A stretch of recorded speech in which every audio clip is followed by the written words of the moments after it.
நடப்பவை அனைத்தையும் காணும் பொழுது இனி இப்பிரபஞ்சம் எவ்வாறு இயங்கும் என்ற கவலை எனக்குள் எழுகிறது.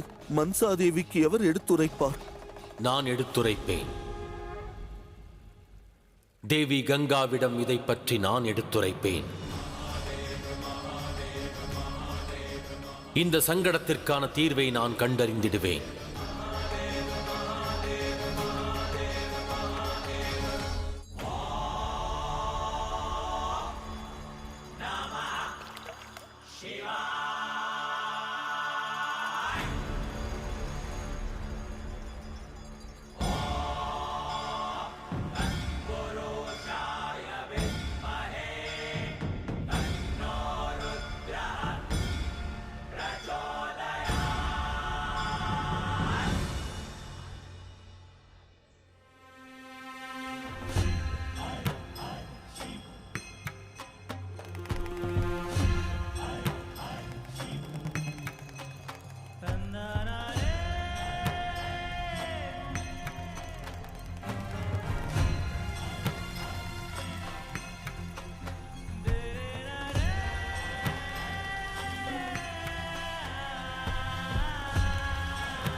மகாதேவா, தாங்களா?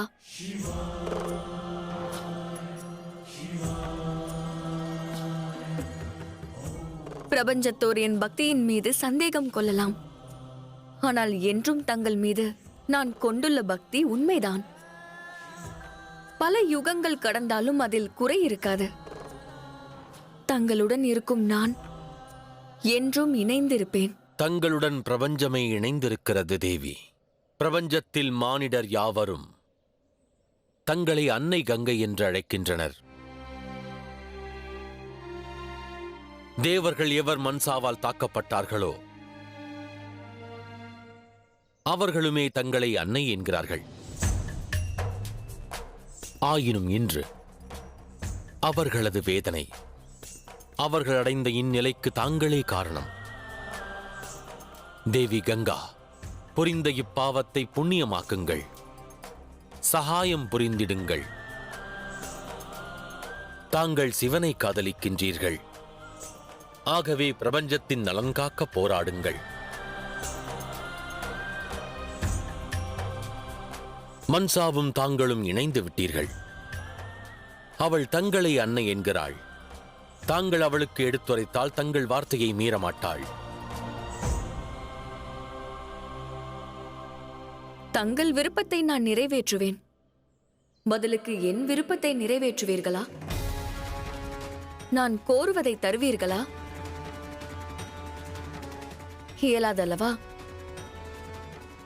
எவ்வழியே செல்வதால் எனக்கு எந்த பலனும் இல்லையோ அவ்வழியே ஏன் செல்ல வேண்டும்?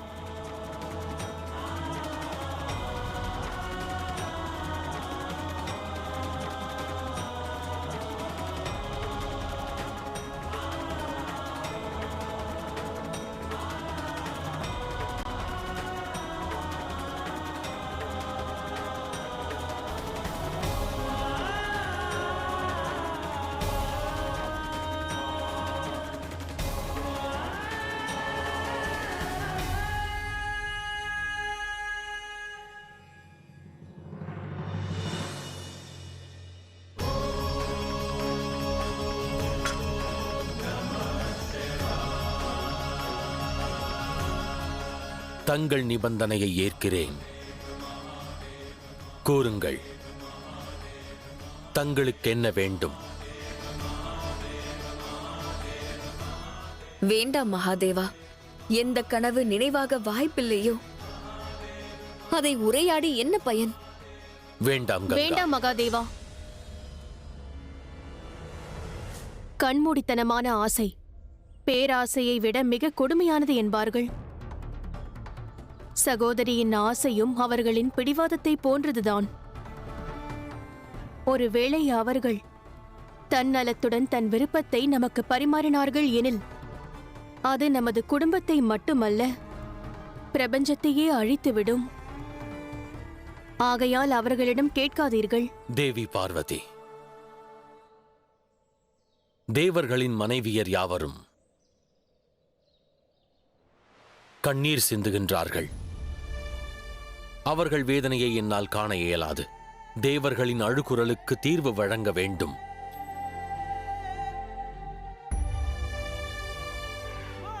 தேவாதி தேவனாக இருந்து நான் என் கடமையை செய்யாவிடில் பிறகு எதற்கு அந்த பதவி? நான் தோற்றுவிட்டேன்.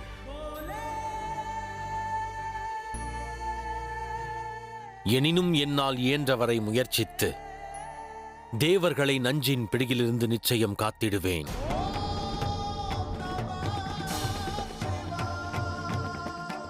தேவி கங்கா, தாங்கள் என்ன கோரினாலும் சரி, அது புரிந்திட நான் ஆயத்தமே. அது புரிந்திட நான் ஆயத்தமே. அது புரிந்திட நான் ஆயத்தமே.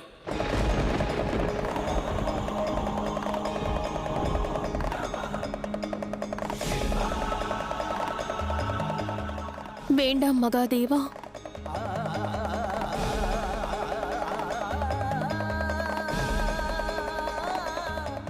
வேண்டாம் மகாதேவா, இந்த முடிவை எடுக்காதீர்கள். இவர்கள் நிபந்தனையை அறியாமல் அதற்கு எவ்வாறு சம்மதம் அளிப்பீர்கள்? லோக நன்மையே என் உத்தேசம் என்கையில் சிவனின் சிந்தனை நிபந்தனைகளையும் ஏற்க ஆயத்தமாகிவிடும்.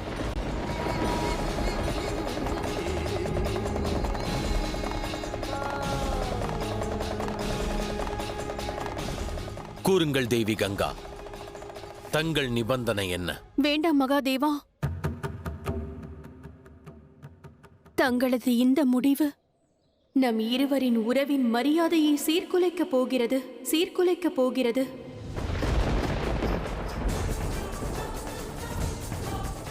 தேவி கங்கா, தங்கள் நிபந்தனையை கேட்க நான் தயாராக உள்ளேன்.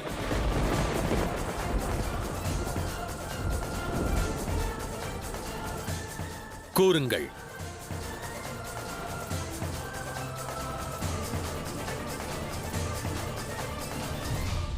அவ்வாறென்றால் கேளுங்கள்.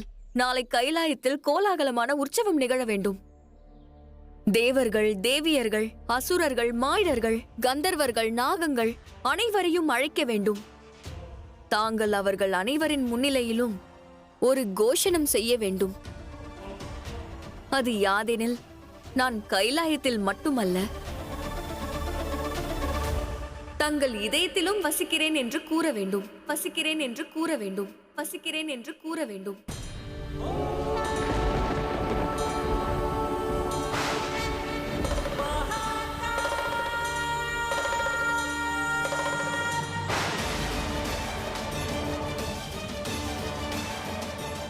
என்ன ஆயிற்று மகாதேவா?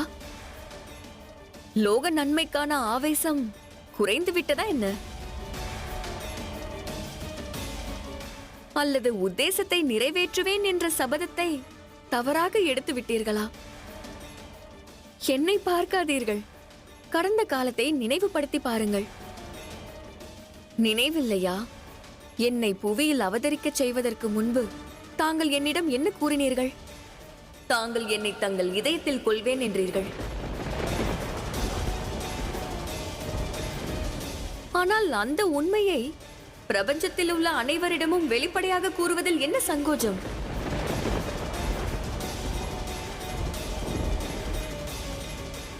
தாங்கள் கூறுவது என்ன தேவி கங்கா? கருணை காட்டுங்கள் தேவி, எங்கள் கணவர்களை விடுவியுங்கள். உங்களை நாங்கள் வேண்டி கேட்டுக்கொள்கிறோம். தயை கூர்ந்து எங்கள் கணவர்களை நஞ்சின் பிடியில் இருந்து விடுவியுங்கள் தேவி மன்சா. உங்களை வேண்டி கேட்டுக்கொள்கிறோம். கருணை காட்டுங்கள் தேவி, கருணை காட்டுங்கள். கருணை காட்டுங்கள் தேவி, எங்கள் கணவர்களை விடுவியுங்கள். தேவியர்களே, தாங்கள் கோருவதை என்னால் அல்ல, மகாதேவரால் தான் தர முடியும். ஒருவேளை மகாதேவர் தேவி கங்கையின் நிபந்தனையை ஏற்றுக்கொண்டால் மறு கணமே நான் தங்கள் கணவர்களை விடுவித்து விடுவேன்.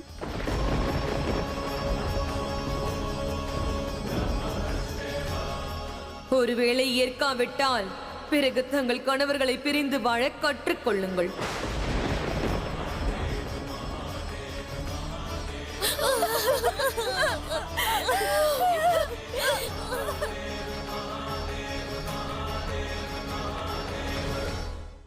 பதில் கூறுங்கள் மகாதேவா, என் நிபந்தனையை ஏற்பீர்களா?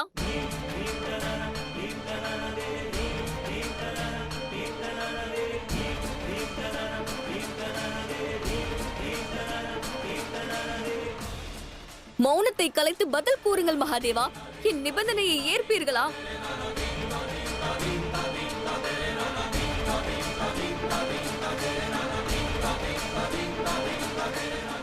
மகாதேவா, மகாதேவா, பிரச்சனைக்கு தீர்வு காணாமல் புறமுதுகை காட்ட எப்பொழுது கற்றுக்கொண்டீர்கள்? நான் கூறுவதை கேளுங்கள் மகாதேவா, இல்லையில் தேவாதி தேவரின் தேவ கணங்கள் அனைவரும் என்றும் மூர்ச்சை நிலையில் தான் இருப்பார்கள்.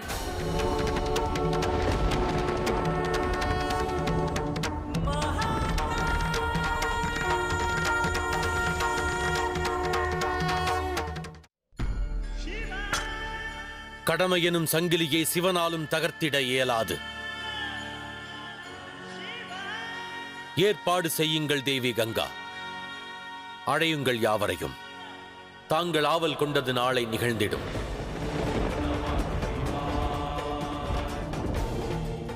நானே இப்பிரபஞ்சத்தின் மகாதேவன். தாங்கள் என் மனதினுள் இருக்கிறீர்கள் என்று பிரபஞ்சத்திடம்